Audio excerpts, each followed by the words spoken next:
ആത്മീയ നിർവൃതിയുടെ പുണ്യതീരമായി ആറ്റൂർ ഒരുങ്ങുന്നു. പരശുരാമനാൽ പ്രതിഷ്ഠിക്കപ്പെട്ട 108 ദുർഗാ ക്ഷേത്രങ്ങളിൽ വിശിഷ്ടമായ ആറ്റൂർ ശ്രീ കാർത്യായനി ഭഗവതി ക്ഷേത്രത്തിൽ നവീകരണ കലശത്തിന് ഫെബ്രുവരി 20 തിരിതെളിയുന്നു. ക്ഷേത്രം തന്ത്രി ബ്രഹ്മശ്രീ കരുകന്നൂർ വടക്കേടത്തുമന നാരായണ നമ്പൂതിരിയുടെ മുഖ്യ കാർമ്മികത്വത്തിൽ നടക്കുന്ന ഈ പുണ്യകർമ്മങ്ങളിൽ ഫെബ്രുവരി 27 ഭക്തർ കാത്തിരിക്കുന്ന പുനഃപ്രതിഷ്ഠ. കലശ ദിനങ്ങളിൽ കലാവിരുന്നുകളും ഭക്തിപ്രഭാഷണങ്ങളും ക്ഷേത്രാങ്കണത്തിൽ ഒരുക്കിയിട്ടുണ്ട്. തലമുറകളിൽ ഒരിക്കൽ മാത്രം ലഭിക്കുന്ന ഈ പുണ്യാവസരത്തിൽ പങ്കുചേരാൻ എല്ലാ ഭക്തജനങ്ങളെയും ആറ്റൂരിലേക്ക് ഭക്തിപൂർവ്വം ക്ഷണിക്കുന്നു.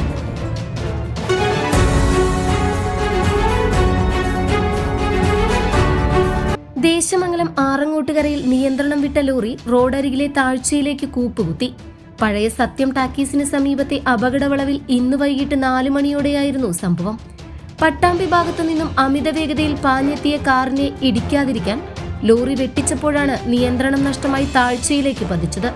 പാലക്കാട് ഫുഡ് കോർപ്പറേഷനിൽ നിന്നും ആറങ്ങോട്ടുകരയിലെ അമൃതം പൊടി ഉൽപാദന കേന്ദ്രത്തിലേക്ക് ഗോതമ്പ് എത്തിക്കാൻ വന്ന ലോറിയാണ് അപകടത്തിൽപ്പെട്ടത്. കൂടെ ആരുമില്ല. പാലക്കാട് ഫുഡ് കോർപ്പറേഷന് ആറങ്ങോട്ടുകര അമൃതം പൊടി നടത്തി കൊണ്ടുവന്ന ലോറാണ്. കാറുകാരൻ വളവിൽ നിന്ന് റോങ്ങായി കയറി വന്നു. ഒരു സിമെൻറ്റ് കളറ് ഇലക്ട്രിക് കാറായിരുന്നു. അപ്പോൾ അവനെ തട്ടണ്ട പറഞ്ഞിട്ട് ഒന്ന് തേടി കൊടുക്കാറ്. അങ്ങനെ വണ്ടി ഇറങ്ങി മറിഞ്ഞു അപ്സെറ്റായി.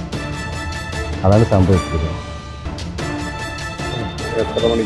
ഇതൊരു 3:45 3:45 മണി ആ സമയത്ത്. അല്ല, 2-3 മാസം കൂടുമ്പോൾ ഒരിക്കൽ ഈ വഴിക്ക് വരില്ല.